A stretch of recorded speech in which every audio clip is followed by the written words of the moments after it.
Right. ఇప్పుడు మనం cloud లో ఈ ప్రాజెక్ట్ సెటప్ చేస్తున్నాం కాబట్టి కంపల్సరీగా మనం ఒక ఆర్డిఎస్ క్రియేట్ చేసుకుంటాం. ఆర్డిఎస్ క్రియేట్ చేసుకుని దానికి ఆర్డిఎస్ లో MySQL ఇంజిన్ ఒకటి క్రియేట్ చేసుకుని దాంట్లో మనం ఏ డేటాబేస్ కావాలో ఆ డేటాబేస్ ని మన ప్రాజెక్ట్ కి ఏదైతే డేటాబేస్ కావాలో ఆ ప్రాజెక్ట్ ని మనం సెటప్ చేసేసుకుంటాం. దీనికి AWS లో మనం వాడే సర్వీస్ ఏంటి? ఆర్డిఎస్ సర్వీస్, అంతే కదా. డేటాబేస్ సర్వీస్ ఆర్డిఎస్గా మనం చెప్పుకుంది. కూల్.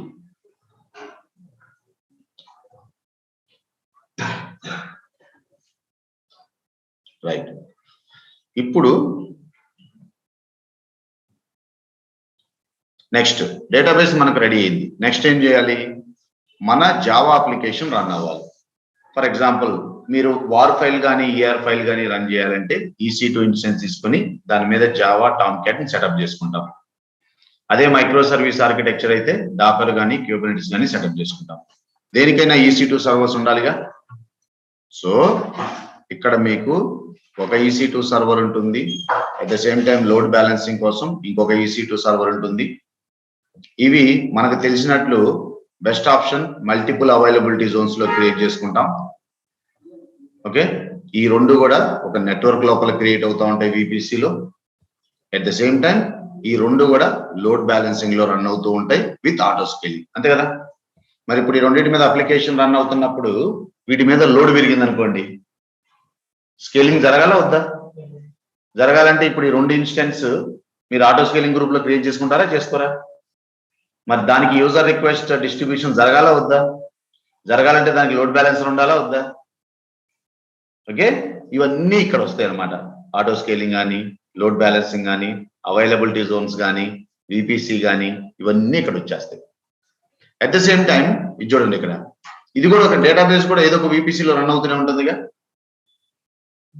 అంటే మీ జావా అప్లికేషన్ రన్ అయ్యే సర్వర్ ఒక VPCలో ఉంటుంది, మీ RDS ఇంకొక VPCలో ఉంటుంది, అంతేగా. మరి రెండు VPCs కమ్యూనికేట్ అవ్వాలంటే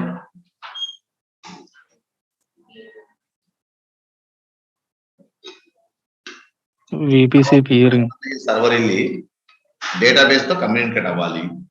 కానీ అన్ఫార్చునేట్లీ రెండు డిఫరెంట్ VPCలో ఉన్నాయి. ఇప్పుడు ఈ రెండింటి కమ్యూనికేషన్ డీటెయిల్స్ ఎలా జరుగుతుంది? VPC peering ఎనేబుల్ చేయాలిగా. నేర్చుకున్నాక మనం VPC ఎనేబుల్ చేయడం ఇట్లా. ఓకే, ఇది అయిపోయిందా? దీని తర్వాత ఫ్రంట్ ఎండ్ సర్వర్స్ ఎలా ఉంటాయని చెప్పాను. ఫ్రంట్ ఎండ్ సర్వర్స్ ఏ టూల్ వాడతాం మనం? Nginx కూడా EC2 సర్వర్ కావాలిగా. సో అది కూడా మళ్ళీ లోడ్ బ్యాలెన్సింగ్ హై అవైలబిలిటీ ఉండాలిగా. కాబట్టి ఒక EC2 సర్వర్ ఫర్ Nginx, ఇంకొక EC2 server for Nginx. Okay, ఇది ఫ్రంట్ ఎండ్ కాంపోనెంట్, ఇది Nginx సర్వర్ అనాలి. Nginx సర్వర్ ఇక్కడ వచ్చేసి టామ్క్యాట్ రన్ అవుతుంది, ఇక్కడ వచ్చేసి డేటాబేస్. ఇప్పుడు రెండు సర్వర్స్ ఉన్నప్పుడు రిక్వెస్ట్ అనేది రెండింటికి డిస్ట్రిబ్యూట్ అవ్వాలిగా. కాబట్టి ఇక్కడ ఏం జరుగుద్ది? లోడ్ బ్యాలెన్సింగ్ జరుగుద్ది. ఇక్కడ ఏం జరుగుద్ది? ELB, ఎలాస్టిక్ లోడ్ బ్యాలెన్సింగ్ జరుగుద్ది.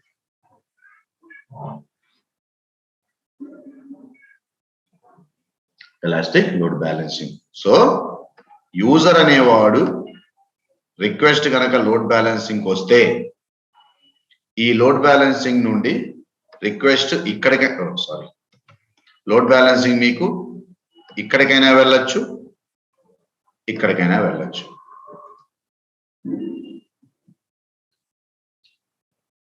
లోడ్ బ్యాలెన్సింగ్ మీకు ఇక్కడికైనా వెళ్ళొచ్చు, ఇక్కడికైనా. దాని తర్వాత Nginx కి వచ్చిన రిక్వెస్ట్ మళ్ళీ మామూలుగా అయితే ఏమైంది మీకు by default welcome to Nginx అని వస్తుంది. కానీ ఇక్కడ ఏం జరగాలి చెప్పండి? ఇక్కడ వెల్కమ్ టు Nginx వస్తే ఉపయోగం ఉంది. ఏమనాలి ఇప్పుడు? ఇక్కడికి వచ్చిన రిక్వెస్ట్ ని టెక్నికల్లీ ఇలా ఫార్వర్డ్ చేసేయాలి, అట్ ద సేమ్ టైం ఇలా ఫార్వర్డ్ చేసేయాలి.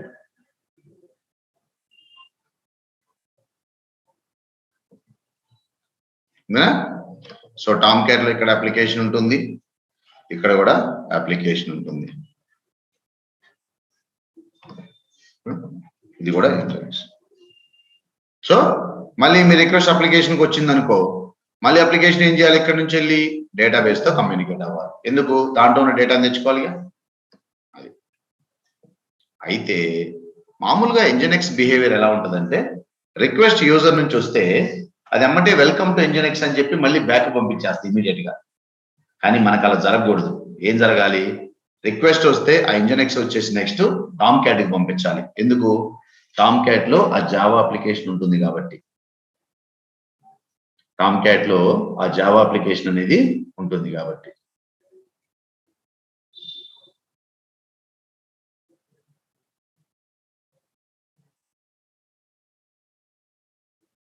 Alright, great. ఇలా ఎంజినెక్స్ కి వచ్చిన రిక్వెస్ట్ ని మన టామ్ క్యాట్ లో రన్ అయ్యే జావా అప్లికేషన్ కానీ లేకపోతే క్యూబర్నెటిస్ సర్వీస్ కానీ ఫార్వర్డ్ చేసే ప్రాసెస్ ని మనం రివర్స్ ప్రాక్సీ అంటాం. రివర్స్ ప్రాక్సీ అంటాం. ఫ్రంట్ ఎండ్ నుంచి అప్లికేషన్ ఇంటిగ్రేషన్ ప్రాసెస్ ని రివర్స్ ప్రాక్సీ అంటాం. గుర్తుపెట్టుకోండి.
Cool, okay. ఇంకా ఫర్దర్ ఎక్స్టెన్షన్ మనం చెప్పుకోవాలంటే దీనికి ముందేం నేర్చుకున్నాం? గుర్తుందా? Route 53 CloudFront. గుర్తుందా? Caching mechanism. Route 53 and cloud front. So మనం ఇప్పుడు ఏదైనా ఒక బ్రౌజర్ లో డొమైన్ మనం హిట్ చేస్తే ఆ డొమైన్ కి రిలేటెడ్ స్టాటిక్ కంటెంట్ మొత్తం ఇక్కడ నుంచి రావచ్చు. ఇంటర్నల్లీ దిస్ రౌట్ అంటే కొంచెం దీన్ని యాక్చువల్ గా మాట్లాడితే దీన్ని కొంచెం ఇక్కడ రాయాలి. ఇట్లా ఈ క్లౌడ్ ఫ్రంట్ ని కొంచెం ఇట్లా సైడ్ రాయాలి. ఎందుకంటే డొమైన్ ఇలా వచ్చింది అనుకో, స్టాటిక్ కంటెంట్ ఇలా తెచ్చుకుంటుంది అనమాట. ఇక్కడ కనెక్ట్ అయ్యి ఇలా తెచ్చుకుంటుంది. దాని తర్వాత డొమైన్ వచ్చేసి లోడ్ బ్యాలెన్సర్ మ్యాపింగ్ ఉంటుంది. లోడ్ బ్యాలెన్సర్ వచ్చేసి ఏదో ఒక ఎంజినెక్స్ ఫార్వర్డ్ చేస్తే ఎంజినెక్స్ రివర్స్ ప్రాక్సీ కాన్ఫిగరేషన్ ద్వారా టామ్ క్యాట్ కానీ క్యూబర్నెటిస్ అప్లికేషన్ కానీ పంపిస్తే అది డేటాబేస్ తో కమ్యూనికేట్ అవుతుంది. ఎలా అయితే యూజర్ రిక్వెస్ట్ ఫ్లో ఇలా వచ్చిందో మనకి సేమ్ థింగ్ రెస్పాన్స్ కూడా అలానే బ్యాక్ వెళ్తుంది. ఓకే, ఇవి ఏదైనా ఒక ఆర్కిటెక్చర్ లో ఉండే కాంపోనెంట్స్. దీన్ని కొంచెం అటో ఇటోగా నేమ్స్ మార్చుకోవాలి తప్ప ఎవరైనా ఫాలో చేసే architecture end of the day ఇదే. దీనికంటే హెవీగా ఆర్కిటెక్చర్ ఇక్కడ ఏమీ ఉండదు మనకి. ఇదే architecture.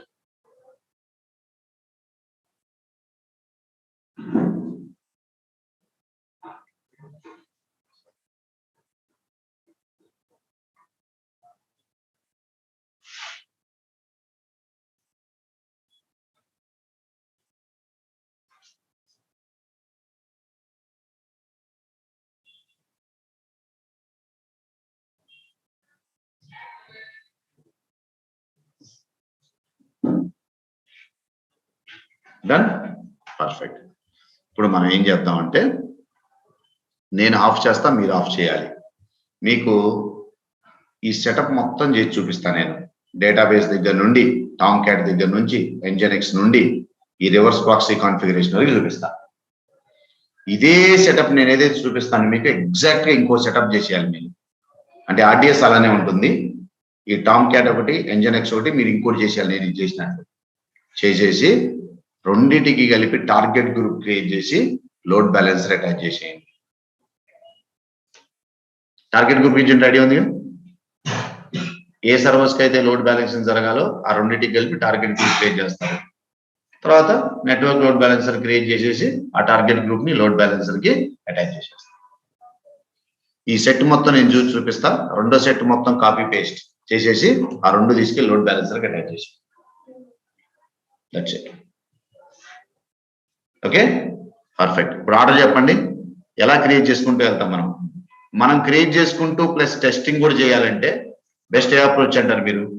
First front to back రావడం బెటరా, బ్యాక్ టు ఫ్రంట్ వెళ్ళడం బెటరా? Back to front. ఎందుకంటే ఫస్ట్ మనం డేటాబేస్ క్రియేట్ చేసుకున్నాం అనుకో, ఇది దేని మీద డిపెండెన్సీ ఏం లేదుగా, మనం ఈజీగా టెస్ట్ చేసుకోవచ్చు. తర్వాత అప్లికేషన్ సెటప్ చేసుకున్నాం అనుకో, అప్లికేషన్ నుంచి డేటాబేస్ కనెక్ట్ అవుతుందా లేదా మనం టెస్ట్ చేసుకోవచ్చు. అది ఓకే అయిపోయింది అనుకో, నెక్స్ట్ ఇంజనెక్స్ సెటప్ చేసి ఇంజనెక్స్ నుంచి రివర్స్ ప్రాక్సీ కరెక్ట్ వర్క్ అవుతుందా లేదా అని టెస్ట్ చేసుకోవచ్చు. అలానే మీరు ఇంకో సెటప్ చేసేసి రెండుకి లోడ్ బ్యాలెన్సింగ్ ఇచ్చి లోడ్ బ్యాలెన్సింగ్ యూఆర్ఎల్ సెట్ చేస్తే అయిపోయింది. ఓకే, ఇది మొత్తం కూడా మనకి ఏడబ్ల్యూఎస్ లోనే చేయాలి. సో మనకి ఓవరాల్ గా ఇప్పుడు మనం చెప్పుకున్న ఈ ఆర్కిటెక్చర్ ని డిజైన్ చేసుకోవాలంటే మనకి ఏడబ్ల్యూఎస్ లో ఏమేమి సర్వీస్ కావాలి చెప్పండి ఒకసారి. ఫస్ట్ విపిసి డిసైడ్ చేసుకోవాలి, అవైలబిలిటీ జోన్స్ డిసైడ్ చేసుకోవాలి, ఆర్డిఎస్ కావాలి, విపిసి పేరింగ్ కావాలి, మర్చిపోవద్దు. తర్వాత ఆటో స్కేలింగ్ గ్రూప్ కావాలి, తర్వాత లోడ్ బ్యాలెన్సర్ కావాలి, దాని తర్వాత EC2 ఇన్స్టెన్స్ కావాలి. దాంట్లో మీరు ఎన్జెనిక్స్ అనేది చేసుకోండి, అప్లికేషన్ రన్ చేసుకోండి. నాకైతే EC2 ఇన్స్టెన్స్ కావాలి. అందుగా తర్వాత డొమైన్ నేమ్ కూడా మ్యాప్ చేసుకోవాలంటే Route 53 కావాలి. తర్వాత క్యాషింగ్ కూడా చేసుకోవాలంటే క్లౌడ్ ఫ్రంట్ కావాలి. అదేనా? మీ అప్లికేషన్ ఇంకా అడిషనల్ గా ఏమన్నా స్టోరేజ్ కూడా యూజ్ చేస్తుంటే S3 కావాలి, కరెక్టే కదా? తర్వాత మానిటరింగ్, ఈ సర్వీస్ మొత్తాన్ని EC2 ఎలా రన్ అవుతుంది, ఆర్డిఎస్ ఎలా రన్ అవుతుంది, ఆటో స్కేలింగ్ గ్రూప్ పర్ఫెక్ట్ గా వర్క్ అవుతుందా లేదా, ఆటో స్కేలింగ్ లో సర్వర్స్ ఇంక్రీజ్ అయినాయా డిక్రీజ్ అయినాయా, ఈ మొత్తం మీరు మానిటర్ చేసి మళ్ళీ నోటిఫికేషన్స్ పంపించాలంటే SMS కావాలి, at the same time cloud watch కూడా కావాలి. దీనికంటే ముందు మీరు ఏ రీజియన్ లో సెలెక్ట్ చేసుకుంటారు ఐడియా ఉండాలి, అవునా? మీరు ముంబైలోనా, సింగపూర్లోనా, ప్యారిస్ లోనా, ఎక్కడ సెటప్ చేసుకుంటారు తెలియాలిగా మనకి. కాబట్టి రీజియన్స్ కాన్సెప్ట్ అందుబాటులో ఉండాలి. తర్వాత ఇంకా మాట్లాడితే విపిసితో పాటు మల్టిపుల్ అవైలబిలిటీ జోన్స్ లో సర్వర్స్ క్రియేట్ చేసుకున్నారని చెప్పా కదా, అప్పుడు మల్టిపుల్ సబ్నెట్స్ కావద్దా? మరి సబ్నెట్స్ క్రియేట్ చేస్తే ఇంటర్నెట్ గేట్వే కావద్దా, నాట్ గేట్వే కావద్దా, రౌటింగ్ రూల్స్ అప్డేట్ చేయొద్దా, సెక్యూరిటీ గ్రూప్స్ కావద్దా? ఓకే, సో మనం నేర్చుకున్న కాంపోనెంట్స్ ఆల్మోస్ట్ ప్రతి కాంపోనెంట్ కూడా ఇక్కడ కంబైన్ చేస్తేనే ప్రాపర్ ఆర్కిటెక్చర్ అనేది బిల్డ్ అవుతుంది. Okay, cool. చూద్దామా?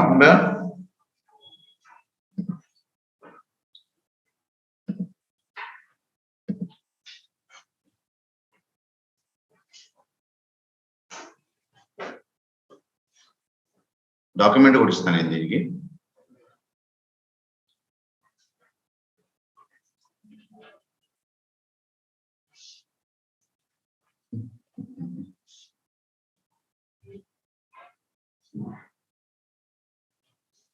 Tell me.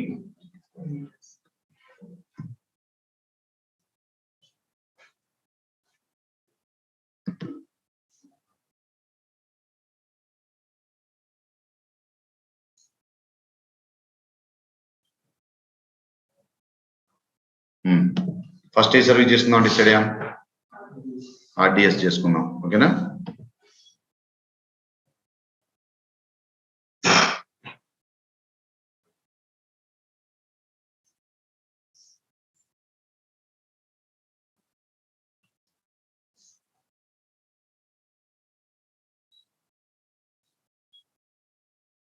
ఏం చేయాలి ఇప్పుడు డేటాబేసెస్ లోకి వెళ్తే ప్రస్తుతానికి నాకేం డేటాబేసెస్ లేవు. ఇప్పుడు మనం ఏం చేయాలి క్రియేట్ డేటాబేస్ అని ఉండాలి.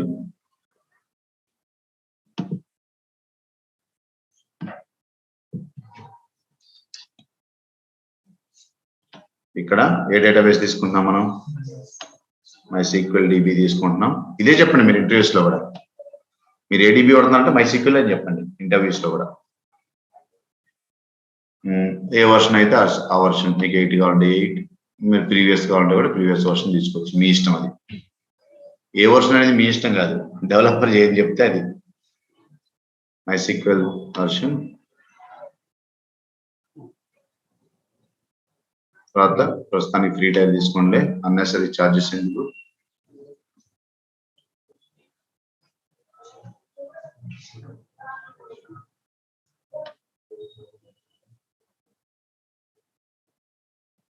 ఈ మల్టీ ఏజీ డిప్లాయ్మెంట్ ఇవన్నీ మనకి ప్రొడక్షన్ గ్రేడ్ సిస్టమ్లు ఉంటాయి, మనకు అవసరం లేదు. తర్వాత DB ఐడెంటిఫైర్, నేను నేమ్ ప్రాజెక్ట్ DB అని ఇస్తున్నా. ఇదే ప్రాజెక్ట్ DBని యూజర్ ఐడి అండ్ పాస్వర్డ్ లా కూడా వాడుకుంటా నేను. ఇదే DB నేను ప్రాజెక్ట్ DB అంటాను. ప్రాజెక్ట్ DB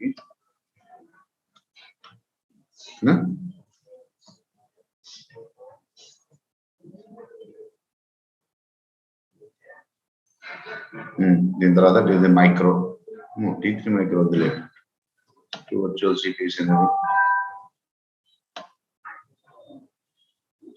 T2 మైక్రో దాలే, మళ్ళీ అనవసరంగా ఛార్జెస్ పడతాయి.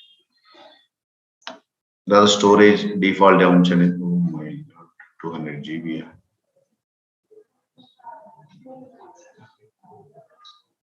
సరే తీసేద్దాం, ఇలాగ RDS ప్రాజెక్ట్ అయిపోయింది తీసేస్తాను. ఆటో స్కేలింగ్ అవసరం లేదు, ఇదంతా okay. Public access okay. VPC security group existing తీసుకున్నామా.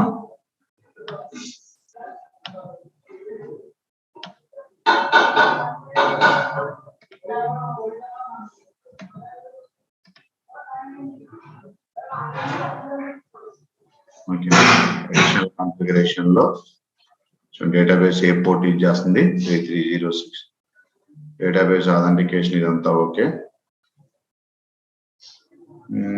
Monitoring okay. Additional configuration yes. Initial database name, ఇప్పుడు MySQL ఇంజన్ లో మనం డేటాబేస్ ఒకటి క్రియేట్ చేసుకుంటాం, ఆ డేటాబేస్ నేమ్ ఏమి ఉండాలి చూడండి. ఇక్కడ డేటాబేస్ నేమ్ వచ్చేసి అకౌంట్స్ అని ఉండాలి. డేటాబేస్ నేమ్ వచ్చేసి అకౌంట్స్ అని ఉండాలి.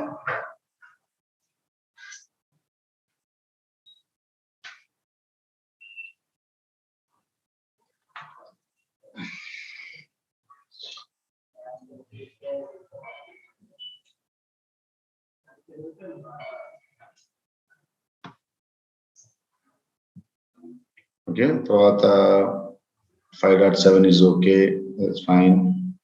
బ్యాకప్ ఏం అవసరం లేదు. ఓకే, లాగ్స్ ఏం అవసరం లేదు.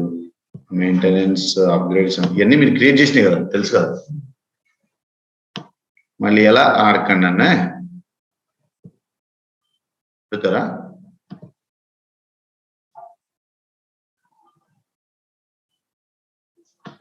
ఓకే, ఇప్పుడు ఈ డేటాబేస్ అనేది క్రియేట్ అవుతూ ఉంటుంది. ప్రస్తుతానికి దీన్ని అలా వదిలేయండి. ఇప్పుడు ఏం చేద్దాం మనం, ఈ డేటాబేస్ లో మనం ఏం చేసాం, అకౌంట్స్ అని ఒక డేటాబేస్ ని క్రియేట్ చేసుకున్నాం. ప్రస్తుతానికి దాంట్లో ఎలాంటి డేటా లేదు, ఇట్స్ ఎంప్టీ డేటాబేస్ అంతేగా. ఇప్పుడు రేపు అప్లికేషన్ మనం సెటప్ చేసిన తర్వాత అప్లికేషన్ నుంచి మనం లాగిన్ అయ్యాం అనుకోండి, డేటాబేస్ లో యూజర్ నేమ్ పాస్వర్డ్ ఉంటే కదా అది ఆథెంటికేషన్ జరిగి ప్రొసీడ్ అయ్యేది, ఉండాలా అక్కర్లేదా.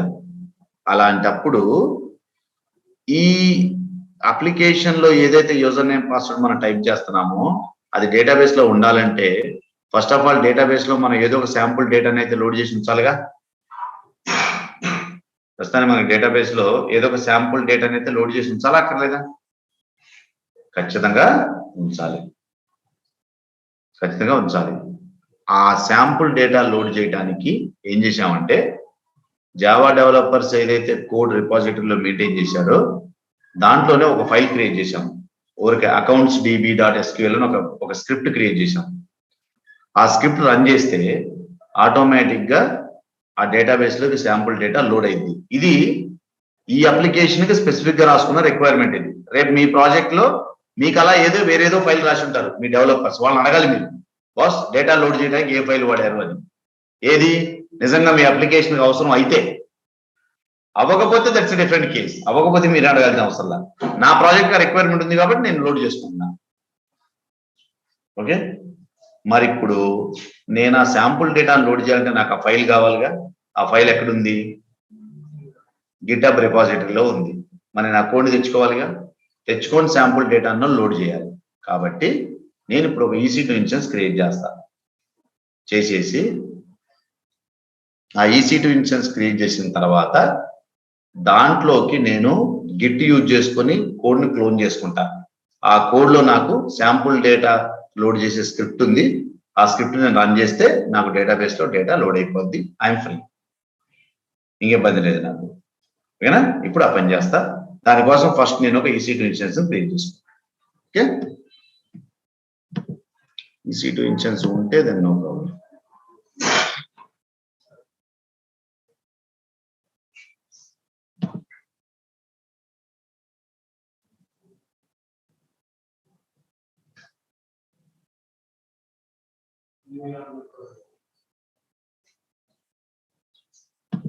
క్రియేట్ చేద్దాం మన ప్రాజెక్ట్ కోసం.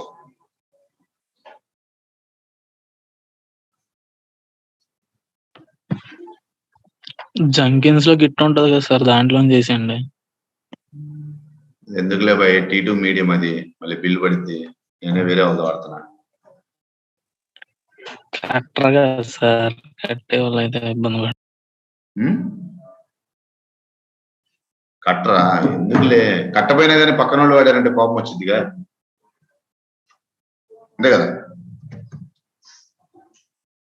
కొత్తది క్రియేట్ చేసి చెప్తానయ్యా అంటే ఉన్నది వాడ చెప్పు. ఏమయ్యా మీకేమో ఫెసిలిటీ ఇవ్వకపోతే తిడతారు, ఫెసిలిటీ ఇస్తేనే ఎందుకంటారు. టైం కలిసి వస్తే వేరేది ఏమన్నా చెప్తారేమో. మైండ్ సెట్, మైండ్ సెట్ భగవంతుడికి తెలియాలి. అదే ఉన్నది వాడేమనుకో, ఉన్నది వాడుతూ ఉంటాడు, కొత్తది క్రియేట్ చేయొచ్చుగా అంటారు. కరెక్ట్ కదా? నిజం చెప్పండి. సందర్భాన్ని బట్టి మారిపోతుంది సార్. ఒకటి చేయండి, మీ ఇష్టం. ఇప్పుడు జంకిన్స్ ఇంటిగ్రేషన్ ఉంది, అది చెప్పమంటాం. EC2 ఎలాగో వచ్చిందే కదా అని వద్దంటాం. అన్నీ నేర్చుకోవచ్చు. ట్రై చేశారు అసలు మీరు? నేను ఆన్సిబుల్ వాటికి ప్లగ్ఇన్ చేయమన్నా మీరు ఎందుకు చేస్తారు? అసలు చేయరుగా. ఎప్పుడు చెప్పు చెప్పు చెప్పు చెప్పు అంతే, ట్రై చేయడం ఉండదు. యూట్యూబ్ లో ఒక్కొక్కరు ఒకలా చెప్తున్నారు సార్, ఏం అర్థం అవట్లేదు. యూట్యూబ్ లో చూసేది ఎందుకయ్యా? నువ్వు నేర్చుకున్న ప్రొసీజర్ ప్రకారం చేయమని నేను చెప్తుంటే అసలు నీకు యూట్యూబ్ ఎందుకు? జస్ట్ ఆన్సిబుల్ నేనేం చెప్పాను మీకు? ఇప్పుడు ఆన్సిబుల్ ఇంటిగ్రేషన్ ఉంది, మీరు చేయలేదుగా. నిజం చెప్పండి. జెన్కిన్స్ రన్ అయ్యే లైనెక్స్ ఎంత సింపుల్ చూడండి. జెన్కిన్స్ రన్ అయ్యే EC2 ఇన్స్టెన్స్ ఉందా? దాని మీద మీకు ఆన్సిబుల్ ఇన్స్టాల్ చేయమని చెప్పా. మీకు వచ్చారా? అదా వచ్చుగా. దాని లోపల ఇన్వెంటరీ ఫైల్ ఉంటుంది. దాంట్లోకి వెళ్ళి ఏ సర్వర్స్ మీద అయితే మీరు రిలీజ్ చేయాలనుకుంటున్నారో, ఏం చేయాలనుకుంటున్నారో ఆ సర్వర్ డీటెయిల్స్ ఇవ్వమని చెప్పా. ఇది మీకు వచ్చారా? అదా ఇన్వెంటరీ ఫైల్లో క్లయింట్ డీటెయిల్స్ ఇవ్వడం వచ్చారా? వచ్చుగా. జెన్కిన్స్ లో ఆన్సిబుల్ ప్లగ్ఇన్ అవైలబుల్ లోకి వెళ్ళి సెర్చ్ చేసి కాన్ఫిగర్ చేయడం వచ్చారా? అదా చెప్ప అవుతారేంది? ప్లగ్ఇన్ సెటప్ చేయడం రాదా? అసలు ప్లగ్ఇన్ సెటప్ చేయడం రాకపోతే అసలు మీరు కాన్సెప్ట్ అడగద్దు, మీరు ఎక్కడ చూడవద్దు కూడా వీడియో.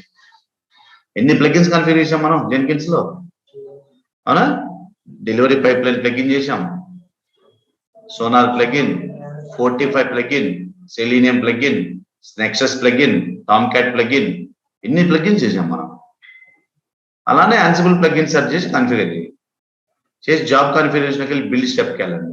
బిల్డ్ స్టెప్ లో మీరు invoke top level event target చేశారు స్టెప్. నెక్సెస్ అప్లోడ్ చేశారు, సోనార్ స్కానర్ చేశారు, టామ్ క్యాట్ స్కానర్ చేశారు, ఇవన్నీ ఉన్నాయిగా. ఫోర్టిఫై స్కాన్ కూడా ఆప్షన్ చూపించాం మీకు. సెలీనియం ఎగ్జిక్యూషన్ బిల్డర్ ఆప్షన్ చూపించా, ఆటో ఎగ్జిక్యూషన్ సర్వర్ ఏఈఎస్ చూపించానా. అలానే యాన్సిబుల్ స్టెప్ సెలెక్ట్ చేసుకుంటే క్లియర్ గా మిమ్మల్ని చిన్నపిల్లలు అడిగినట్టు అడుగుద్ది. ఏ మాడ్యూల్ రన్ చేయాలి, ఏ ఆర్గ్యుమెంట్స్ ఇవ్వాలి, మీ ఇన్వెంటరీ ఫైల్ ఎక్కడ ఉంది అని అడుగుద్ది. ఈ డీటెయిల్స్ ఇవ్వలేరా?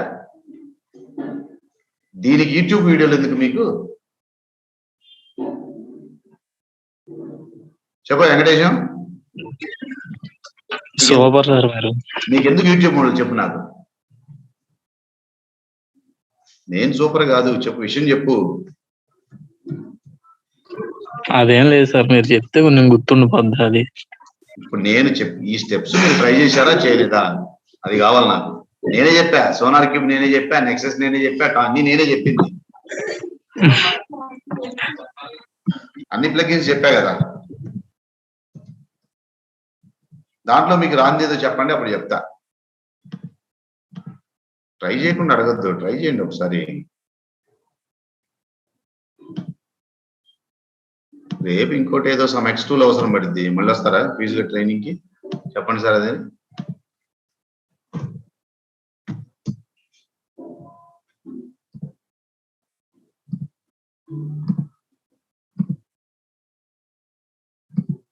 అందుకే మరి రియల్ టైం ట్రైనింగ్ లో ఇట్లాంటి పిచ్చెక్కిచ్చేవాళ్ళం. కవితలు అంటే పారిపోయారు ఇట్లాంటి R&Dలు చెప్పిస్తే. ఓకే రైట్, చూడండి. yum install git.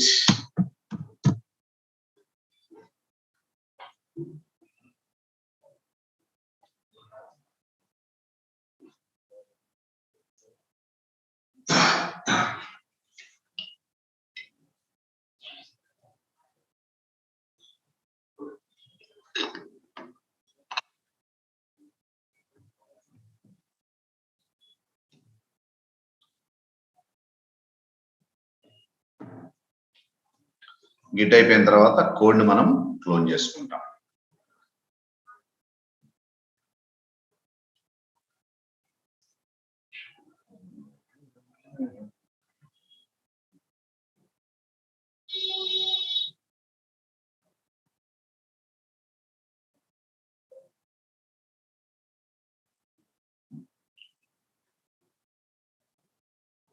సరేనా?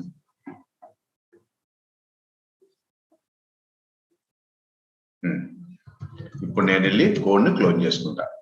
Git clone https:// SCM learning /vpc profile-v1.git. ఏంది నా కోసం ప్రే చేసావా లేదా? గుడికెళ్ళి చేశాను సార్, మీ ఇన్స్టిట్యూట్ బాగుండాలి అని. నిజమేనా? నిజంగానే సార్, అంత హంబల్ రిక్వెస్ట్ చేసిన తర్వాత సెలవు ఇచ్చారు, ఆ మాత్రం చేయకుండా ఎందుకుంటా. ఓకే, సో ఇప్పుడు మనం కోడ్ తెచ్చుకున్న తర్వాత ఈ శాంపుల్ స్క్రిప్ట్స్ ఉన్నాయని చెప్పాను కదా, అవి ఎక్కడ ఉంటాయంటే SRCలో మెయిన్ లో రిసోర్సెస్ అని ఒక డైరెక్టరీ ఉంటుంది, అవి అక్కడ ఉంటాయి అన్నమాట. రిసోర్సెస్ అనే ఒక డైరెక్టరీ ఉంటుంది.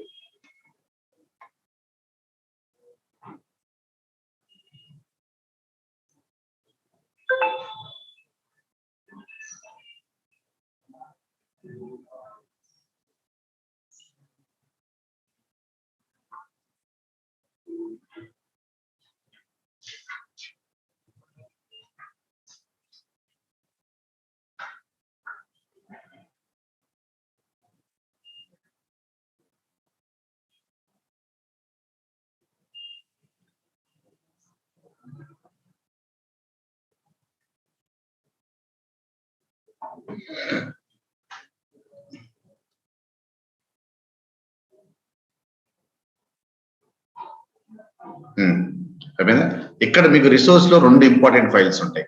ఇగో ఈ ఫైల్లోనేమో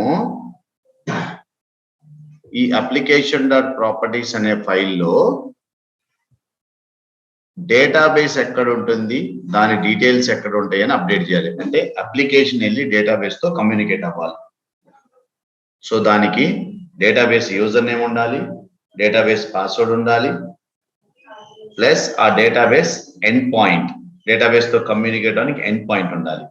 ఈ డీటెయిల్స్ ఉంటే అప్పుడు జావా అప్లికేషన్ కి తెలుసు నా డేటాబేస్ ఎక్కడ రన్ అవుతుంది, నేను ఎక్కడికి వెళ్ళి కనెక్ట్ అవ్వాలి అని. సో కనెక్ట్ అవ్వడానికి మనకి ఏం కావాలి? డేటాబేస్ ఎండ్ పాయింట్ కావాలి, యూజర్ నేమ్ కావాలి, పాస్వర్డ్ కావాలి, అంతేగా, ఇంకేమైనా అవసరం పడితే అది. ఓకే, సో ఇక్కడికి వెళ్ళి ఈ ఫైల్ ఓపెన్ చేయండి. చేసిన తర్వాత చూడండి, ఇక్కడ డేటాబేస్ యూజర్ నేమ్ ఉంది కదా, మీకు గుర్తుందా? ప్రాజెక్ట్ యూజర్ నేమ్ ఏమి ఇచ్చాం? ప్రాజెక్ట్ డిబి అని ఇచ్చాం. ఇక్కడ కూడా మళ్ళీ ప్రాజెక్ట్ డిబి అని ఇచ్చాం. తర్వాత మీ డేటాబేస్ ఎక్కడ లోకల్ హోస్ట్ రన్ అవుతుందా? కాదుగా, ఆర్డిఎస్ ఎండ్ పాయింట్. మీ ఆర్డిఎస్కి వెళ్ళిపోయి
డేటాబేస్కి వెళ్ళిపోయి డేటాబేస్ ఓపెన్ చేసేసి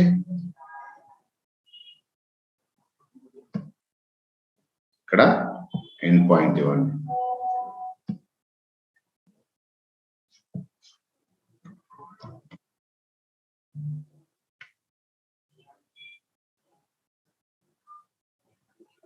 ఓకే, ఇలా లోకల్ హోస్ట్ తీసేసి ఇక్కడ యూఆర్ఎల్ పెట్టి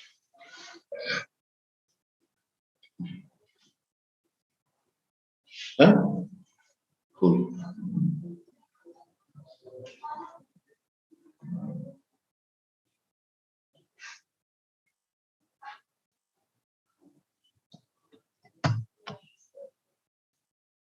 ఓకే, అయిపోయింది కదా.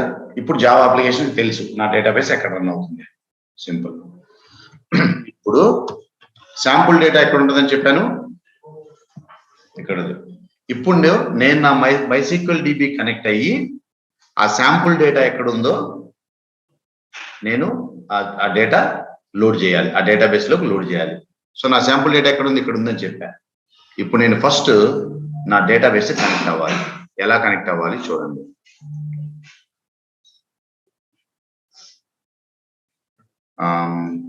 MySQL క్లయింట్ ఇన్స్టాల్ చేసుకోవాలి ఫస్ట్, గుర్తుందా? MySQL ఇన్స్టాల్ చేయాలి వద్దా?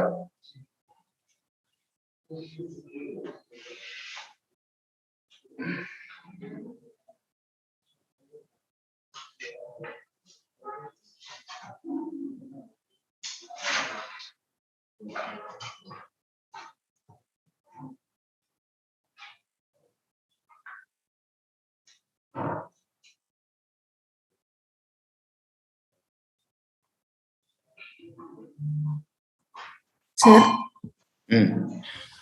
ఇంతకు ముందు డేటాబేస్ క్రియేట్ చేసేటప్పుడు మనం వర్షన్ 5.7 అని ఇచ్చాం కదా, ఇక్కడ 8.3 అవుతుంది.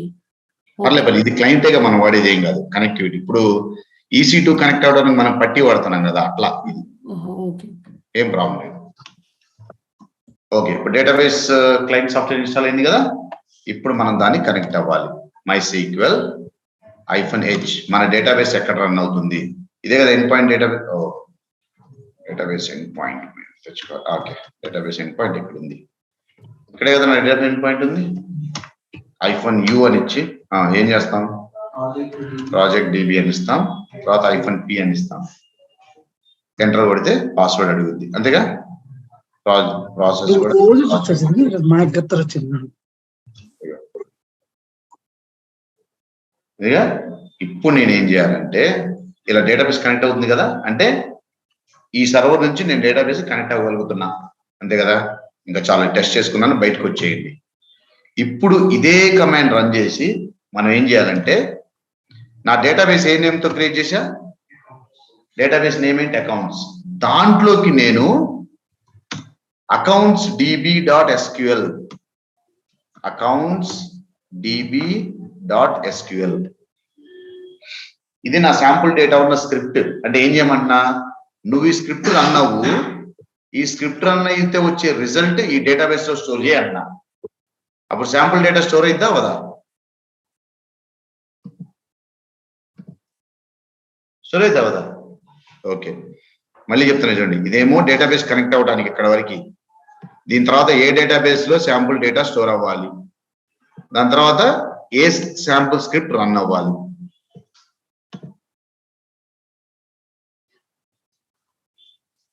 ఇచ్చేస్తే మనకి శాంపుల్ డేటా అనేది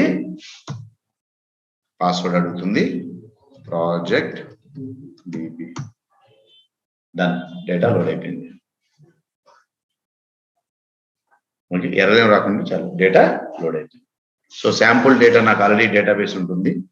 మీరు డేటాబేస్ లోకి వెళ్ళి వెరిఫై చేయాల్సిన అవసరం లేదు. కాకపోతే మీకు కూడా చిన్న క్యూరియాసిటీ ఉంటుంది కదా, నిజంగా లోడ్ అయిందా లేదా అని, ఊరికే చూపిస్తా. ఓకేనా, ప్రాజెక్ట్ డిబి. ఇది మనం క్రియేట్ చేసిన డేటాబేస్, అవునా. దాంట్లో యూజ్ అకౌంట్స్,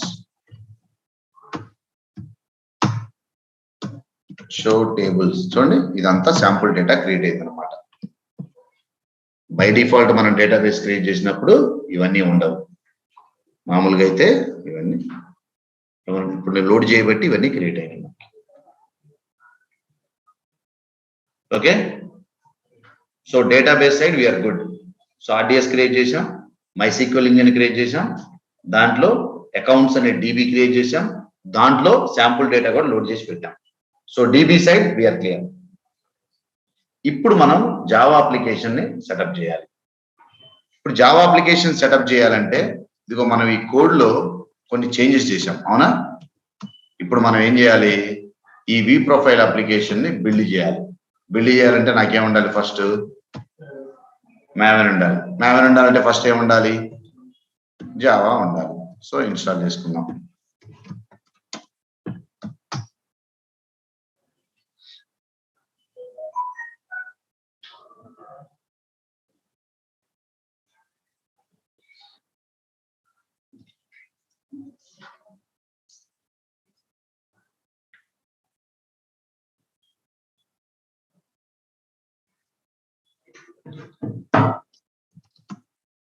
ఓకే, ఇప్పుడు ఏం చేయాలి,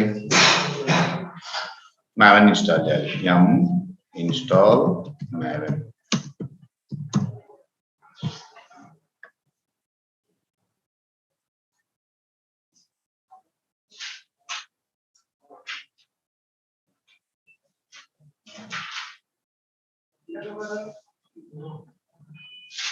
మావెన్ కూడా అయిపోయినట్టుందిగా.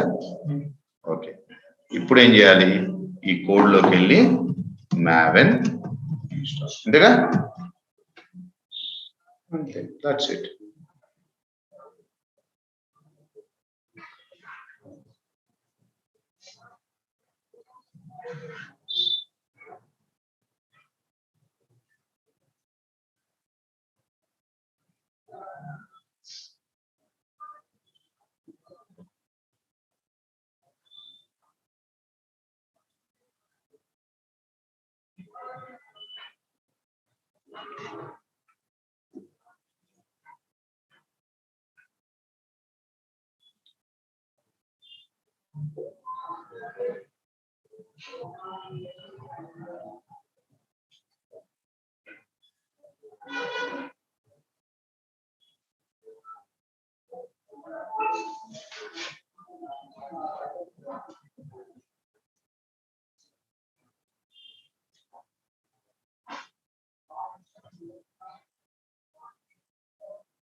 సో నాకు అప్లికేషన్ ఇప్పుడు నేను ఏం చేయాలి, టామ్ క్యాట్ డౌన్లోడ్ చేసుకోవాలి. దానికి నాకేం ఉండాలి, మీరు ఈ స్టెప్స్ అన్ని గమనిస్తే ఒక ఆర్డర్ లో చేయటం తప్ప కొత్తగా మనం నేర్చుకునే స్టెప్స్ ఏం లేవు. ఇవన్నీ మీరు చేసినాయి ఇంతకుముందు కదా. టామ్ క్యాట్ URL తీసుకోవాలి.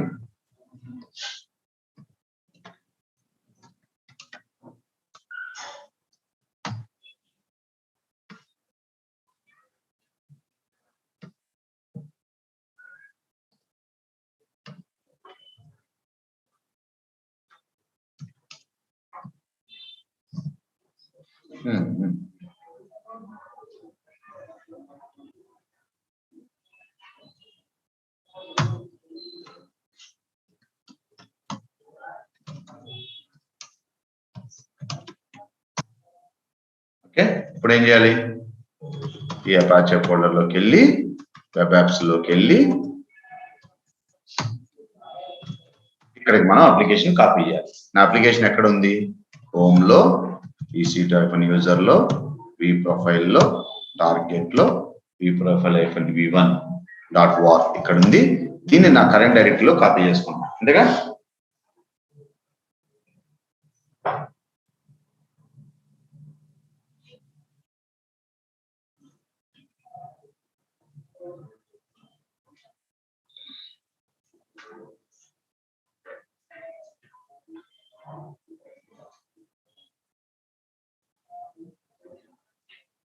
అయిందిగా, డన్, కాపీ అయిపోయింది. కాబట్టి ఇప్పుడు బ్యాక్ వచ్చి బిన్ లో ఉన్న startup.sh రన్ చేయండి.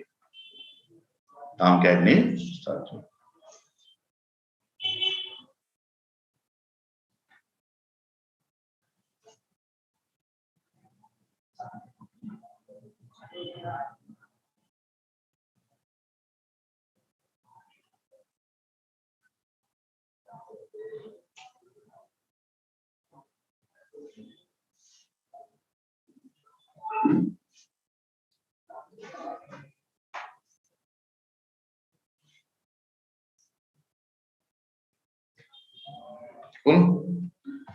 ఇప్పుడు నేను ఈ టామ్ క్యాట్ URL తీసుకొని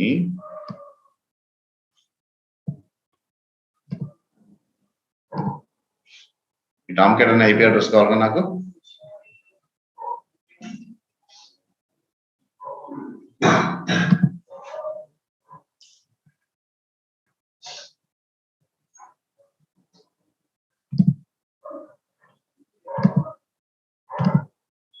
తీసుకొని :8080 అని /vprofile-v1 అన్నా అనుకోండి, ఈ అప్లికేషన్ నాకు యాక్సెస్ అవుద్ది. ఇప్పుడు ఇక్కడ మెయిన్ మామూలుగా మీకు డేటాబేస్ లో కనుక మీకు సంబంధించిన యూజర్ నేమ్ పాస్వర్డ్ ఉందనుకోండి, మీరు ఇక్కడ నుంచి లాగిన్ అయిపోవచ్చు అవుద్ది. ఎందుకంటే అప్లికేషన్ అండ్ డేటాబేస్ మీరు ఇంటిగ్రేషన్ ప్రాపర్ చేస్తే, గుర్తుందా మీకు అప్లికేషన్ డాట్ ప్రాపర్టీస్ లో అప్డేట్ చేశారు కదా మీరు, అవి కనుక మీరు నిజంగా ప్రాపర్ గా అప్డేట్ చేస్తే ఖచ్చితంగా కనెక్ట్ అవుద్ది. అది ఇక్కడ నాకు యూజర్స్ ఉన్నాయి లేవు గుర్తులేవు, ట్రై చేస్తా. admin_IP ఇప్పుడు నాకు యూజర్ ఉంటే కనెక్ట్ అవుద్ది, యూజర్ లేదనుకో ఆబ్వియస్లీ ఫెయిల్ అయిపోద్ది. చూడండి యూజర్ నాకు ఉంది, చూడండి ఇది సోషల్ వెబ్సైట్ లాగా. ఇప్పుడు ఇంకో విషయం, నేను కొత్తగా నా యూజర్ ను కూడా సైన్ అప్ చేసుకోవచ్చు. ఏముంది ఇక్కడ రిజిస్టర్ చేసుకున్నా వెళ్ళి డేటాబేస్ లో స్టోర్ అవుతుంది. మళ్ళీ నేను లాగిన్ అవ్వచ్చు కూడా అది యూజ్ చేసి. చూడండి అరేన్ అంటే 8 క్యారెక్టర్స్, నరేంద్ర అనండి, అలా అలా అలా. ఎస్, ప్రజెంట్ మీకు కావాలంటే డేటాబేస్కి వెళ్ళి మళ్ళీ చూపిస్తా ఈ డేటా అనేది స్టోర్ అవుతుందా లేదా అని. మరి అప్లికేషన్ లో క్రియేట్ అయితే మనకి డేటాబేస్ స్టోర్ అవుతుందా లేదా డౌట్ ఉంటుంది కదా మనకి.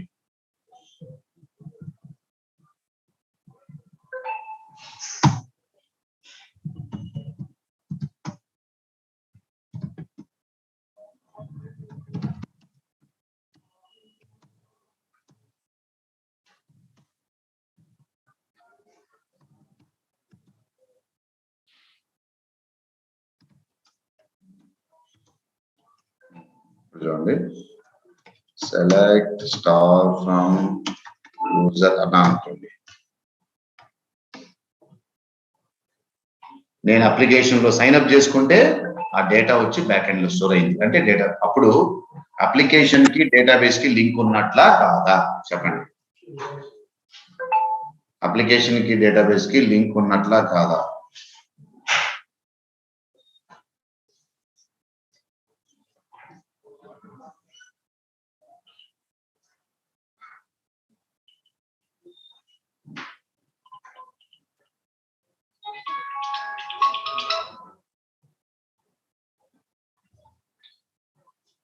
చెప్పు శ్రీకాంత్, చెప్పు శ్రీకాంత్. వస్తున్నా ఉండు, వస్తున్నా క్లాస్ లో ఉన్నా.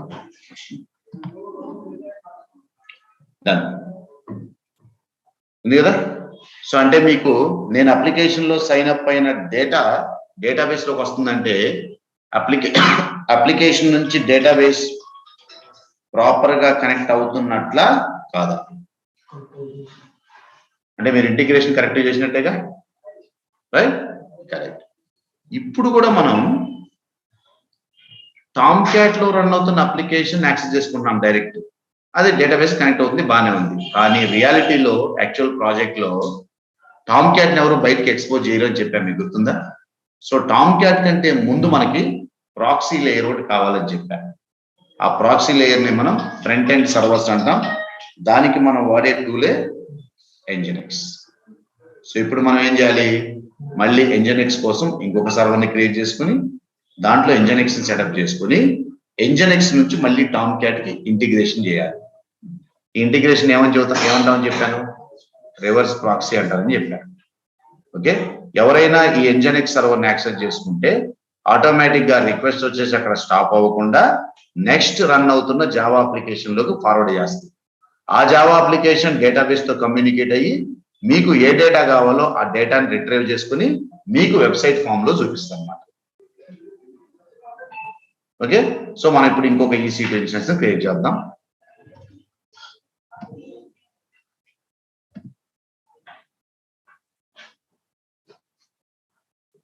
ఇది నేను ప్రాజెక్ట్ ఎంజినెక్స్ నా దగ్గర ఉన్న ప్రాజెక్ట్ డాక్యుమెంటేషన్ ప్రకారం అది ఎంజినెక్స్ యూబుంటు మీద చేసింది. నేను కూడా ఇది తీసుకున్నా. మీరు డాక్యుమెంట్ ఫాలో అయిన తర్వాత వన్స్ మీరు క్లియర్ అన్నప్పుడు మీరు తర్వాత వేరే సర్వర్ మీద ట్రై చేసుకోండి. R&D ఫస్ట్ ప్రాజెక్ట్ ఫాలో అవ్వండి, డాక్యుమెంట్ ఫాలో అవ్వండి ఫస్ట్. ఎందుకంటే మీరు వర్క్ అవ్వకపోతే చేతరబుట్టింది మళ్ళీ, అందుకని. ఓకే, యూబుంటు 18 తీసుకున్నా, యాజ్ పర్ డాక్యుమెంట్ తీసుకున్నా, వేరే లాజిక్ ఏం లేదు దీంట్లో, యాజ్ పర్ డాక్యుమెంట్ అంతే. మీకు స్టెప్స్ కరెక్ట్ వర్క్ అవ్వాలి కాబట్టి. ఇన్స్టెన్స్ టైప్ T2 మైక్రో తీసుకున్నా, this is good enough. So key పేరు వచ్చేసి ఇదే తీసుకున్నాను. Security groups, select existing security groups అని అలా వాళ్ళని తీసుకుంటున్నా. ఇవన్నీ ఇంకా పర్లేదు, నో ప్రాబ్లం, లాంచ్ కొట్టేస్తాను. New all instance.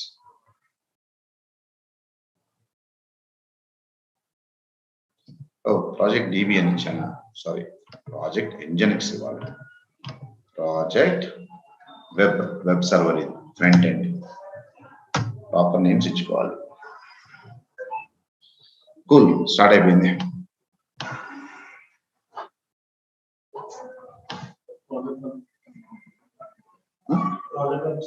Project web కదా, సారీ.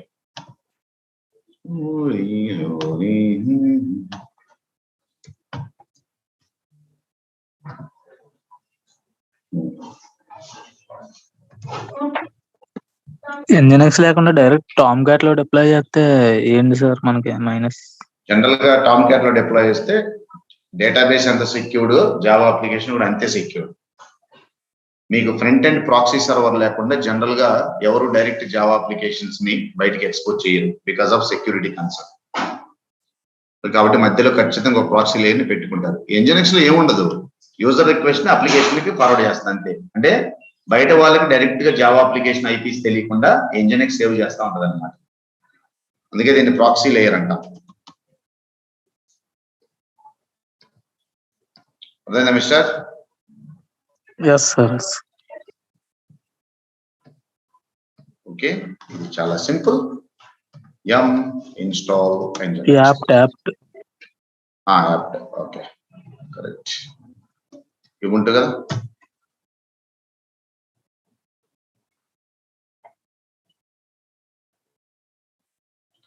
ఓ రైట్, యాప్ అప్డేట్ కొడుతున్నాం ఫస్ట్.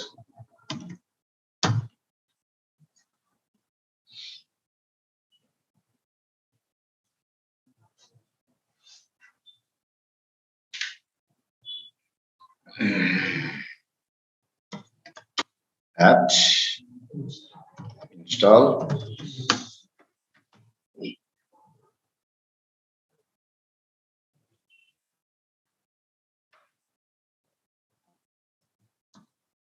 service nginx start అయింది కదా. nginx స్టార్ట్ అయ్యింది. అయితే ఇప్పుడు నేను వెళ్ళి ఏ nginx రన్ అయ్యే సర్వర్ ఐపీ అడ్రస్ ఇచ్చాను అనుకోండి, ఏమంటుంది తెలుసా? వెల్కమ్ టు nginx అంటది. కానీ నాకు కావాల్సింది ఏంటి, నా రిక్వెస్ట్ nginx దగ్గర ఆగిపోకూడదు, నెక్స్ట్ ఫర్దర్ జావా అప్లికేషన్ కి ఫార్వర్డ్ అవ్వాలంటే నేను రివర్స్ ప్రాక్సీ కాన్ఫిగరేషన్ చేయాలి. రివర్స్ ప్రాక్సీ అంటే ఏం లేదు, nginx చెప్పాలి బాస్ నీ దగ్గర రిక్వెస్ట్ ఆపద్దు, నువ్వు టామ్ క్యాట్ లోకి పంపి అని చెప్పాలి మనం. అదే రివర్స్ ప్రాక్సీ. దీంట్లో nginx లో మీకు చూడండి, ఓపీటీ అది ఈటీసీ nginx అనే లొకేషన్కి వెళ్ళాం అనుకోండి.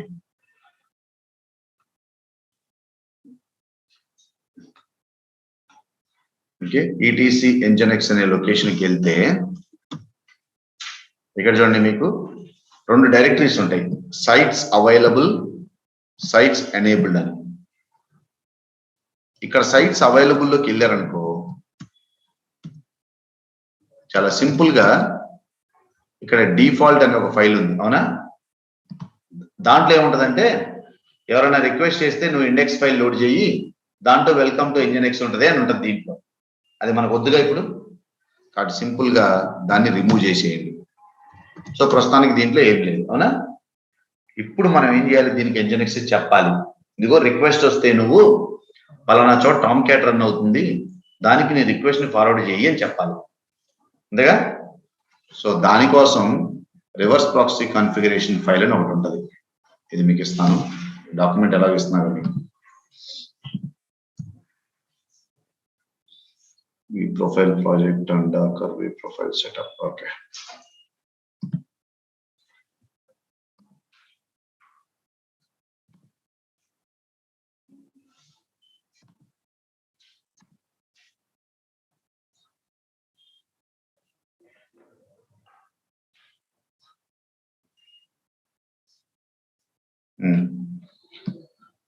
దీంట్లో బాటంకి వెళ్తే ఇది వస్తుంది మనకు, అవునా? కానీ ఇది రాకూడదంటే మనం చెప్పాలి, నువ్వు డేటాబేస్ అప్లికేషన్కి పంపించు బాబు, నీ దగ్గర ఆపద్దు అని.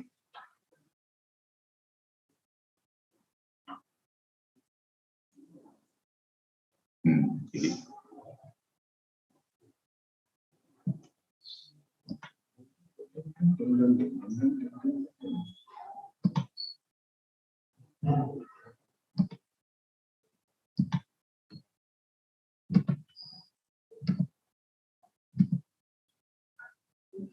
ఓకే.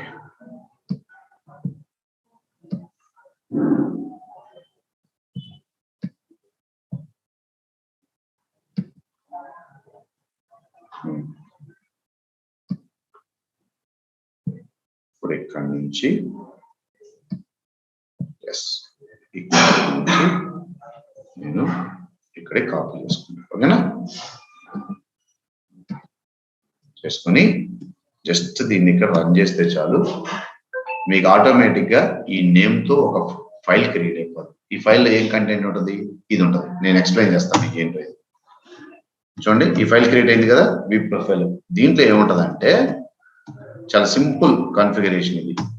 చూడండి, ఎవరైనా 80 అనే పోర్ట్ నెంబర్ మీద యాక్సెస్ చేస్తే నువ్వు దీన్ని ఫార్వర్డ్ చేయి, ప్రాక్సీ పాస్. దేనికి?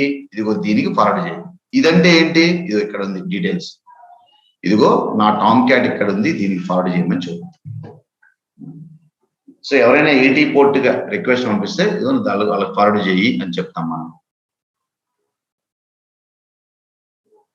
ఫార్వర్డ్ చేయని చెప్తాం, అంతేగా? కూల్. ఇప్పుడు ఏమైంది? ఇప్పుడు దీని యొక్క ప్రైవేట్ ఐపీ, టామ్ క్యాట్ యొక్క ప్రైవేట్ ఐపీ తీసుకుంటాం. తీసుకొని ఈ ఫైల్లో కాపీ చేసేస్తాం.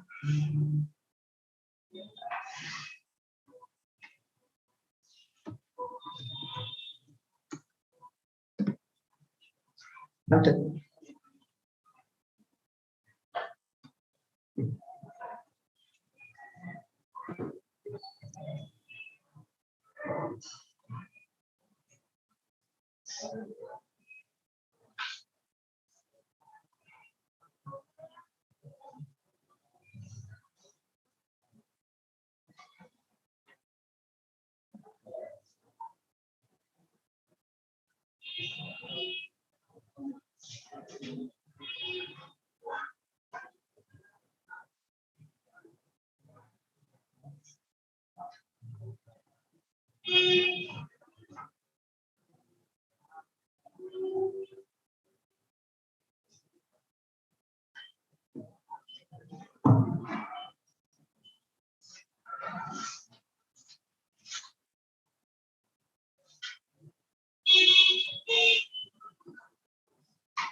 క్లియర్? దీన్ని సేవ్ చేసేస్తాం. సో సైట్స్ అవైలబుల్ లో ఈ ఫైల్ ఉంది కదా, ఇదే ఫైల్ ని మనం ఈ సైట్స్ ఎనేబుల్డ్ అనే ఒక డైరెక్టరీ కూడా ఉంటుంది. దీంట్లో కూడా మామూలుగా అయితే ఈ ఫైల్ దీంట్లో కూడా ఉండాలి. కానీ రెండిట్లో ఒకటే ఫైల్ మనం కాపీ చేసాం అనుకో, ఫ్యూచర్లో ఎప్పుడైనా మాడిఫై చేయాలంటే రెండిట్లోకి వెళ్ళి మాడిఫై చేసుకోవాలిగా. అందుకని బెటర్ ఆప్షన్ ఏంటంటే ఒక దాంట్లో ఫైల్ ఉంచి రెండో దాంట్లోకి జస్ట్ లింక్ క్రియేట్ చేయండి. అప్పుడు ఏమైతే ఫ్యూచర్లో మనం మాడిఫై చేయాలంటే ఒక దాంట్లో మాడిఫై సరిపోద్ది. ఓకే, సో ఈ సైట్స్ అనేబుల్డ్ లో కూడా వెళ్ళండి. ఇక్కడ కూడా డిఫాల్ట్ అని ఉంది కదా, చూడండి దీన్ని కూడా రిమూవ్ చేసేయండి. రిమూవ్ డిఫాల్ట్ తీసేయండి. తీసేసి మళ్ళీ ఇక్కడ లింక్ క్రియేట్ చేయండి. LN-S అని చెప్పి దీంట్లో ఏముంది? వి ప్రొఫైల్, వి ప్రో యాప్ కదా, దీనికి వి ప్రో యాప్ అని లింక్ క్రియేట్ చేసేయండి. అంతే, చూడండి ఇలా లింక్ క్రియేట్ అవుతుంది. అంటే ఫిజికల్ గా ఫైల్ ఒకటే ఉంటది, బట్ రెండింటిలోకి అదే రిఫరెన్స్ అవుతుంది అనమాట.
ఇప్పుడు వెళ్ళి just service Nginx restart.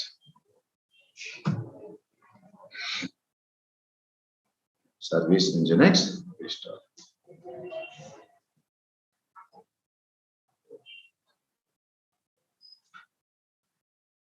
Simple.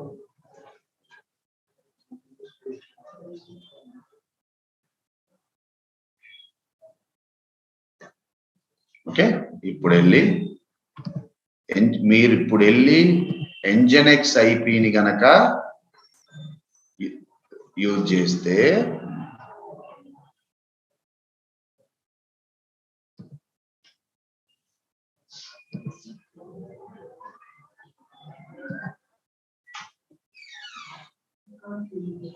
Okay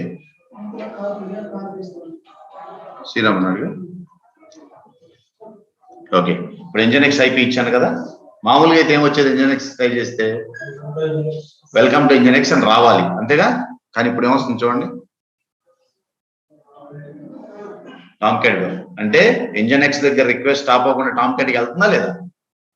ఇప్పుడు ఇదే కాన్సెప్ట్ నేను nginx ఐపీ ఇచ్చి /vprofile-v1 అని ఇచ్చాను అనుకో, నా అప్లికేషన్ నేమ్ ఇచ్చాను అనుకో, యాక్చువల్గా nginx లో నా అప్లికేషన్ రన్ అవుతుందా?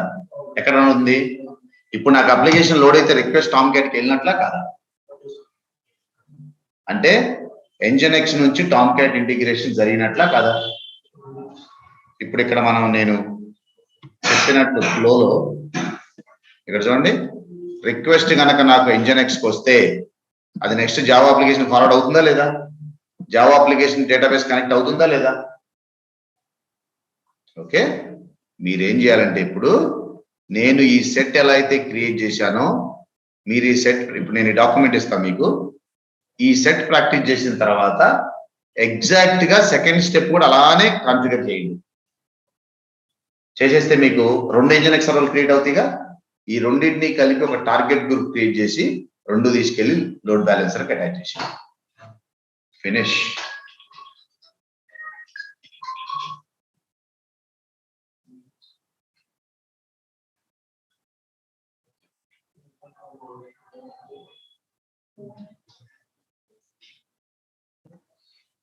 VPC peering మరి సార్ ఎలా? VPC peering ఇప్పుడు డేటాబేస్ అండ్ ఇప్పుడు సపోజ్ మీరు nginx సర్వర్ క్రియేట్ చేశారు కదా, ఆ nginx సర్వర్ క్రియేట్ చేసేప్పుడు ఇమాజిన్ మీరు ఒక VPC క్రియేట్ చేసుకున్నారు అనుకో, తర్వాత టామ్క్యాట్ సెటప్ చేస్తే ఇంకొక VPC ఉంది, 2 VPCలు ఉంటాయిగా, ఆ రెండింటికి పీరింగ్ చేస్తారు. మీ ఇష్టం, ఒక VPCలో రన్ చేసుకున్నారా 2 VPC అనేది మీ ఇష్టం.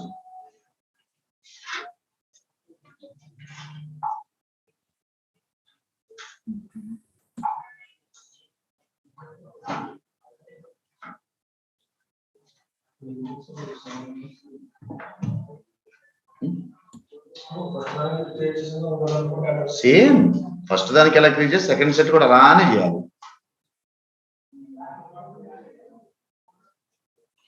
అలానే చేయాలి. చేసేస్తే మీకు అప్పుడు 2 టామ్క్యాట్ సర్వర్స్ అండ్ 2 ఓకే ఉంటాయి కదా, ఆ 2 nginx కలిపి లోడ్ బ్యాలెన్సర్ సెలెక్ట్ చేస్తాం. సింపుల్.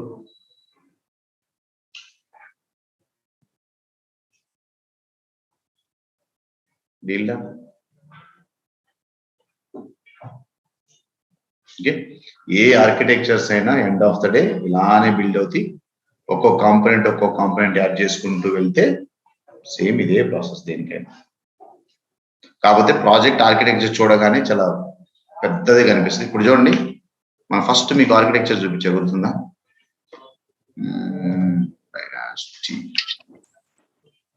ఇది అనమాట కదా, ఇది చూపించింది. ఇదేనే చూడండి, సేమ్ ఉంటుంది. ఇప్పుడు అర్థమైపోతుంది.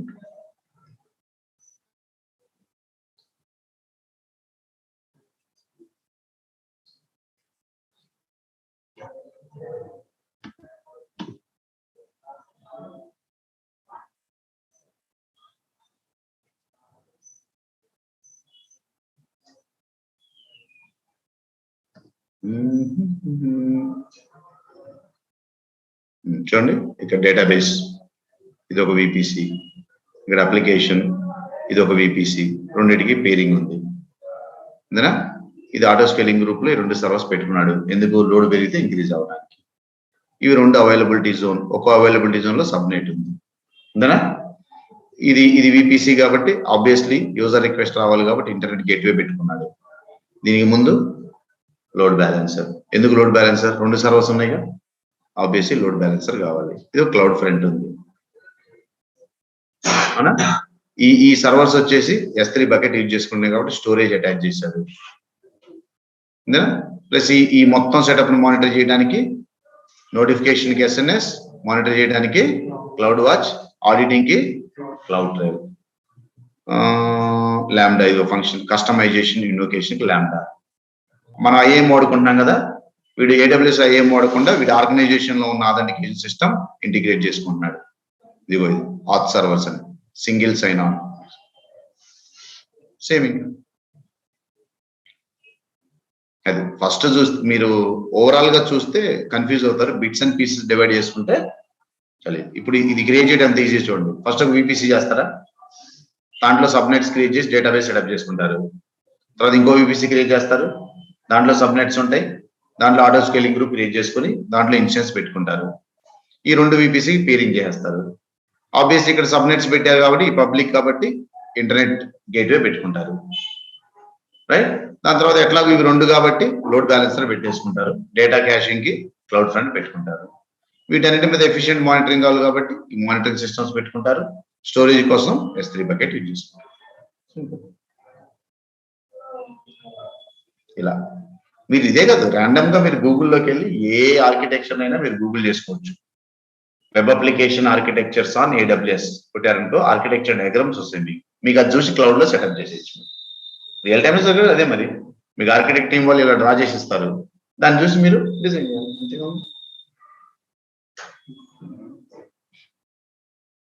ఓకే, అది సెటప్ చేయండి. డాక్యుమెంట్ మీకు ఇది ఫార్వర్డ్